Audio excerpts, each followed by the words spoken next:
समर्थांनी खरं म्हणजे एवढ्या वेळामध्ये सगळ्या गोष्टी मांडण्याने खरंच कठीण आहे.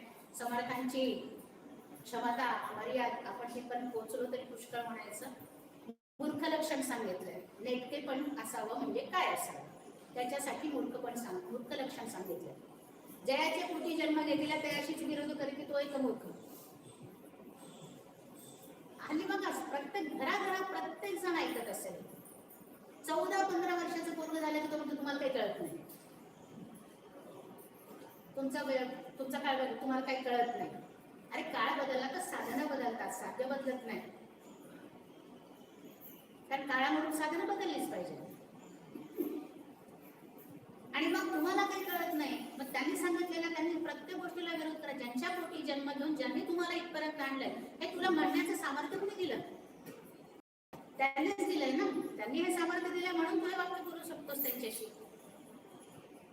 त्याच्यामुळे नेटकेपणाचा अर्थ समजून घ्या. ज्याच्या पोटी जन्माला आला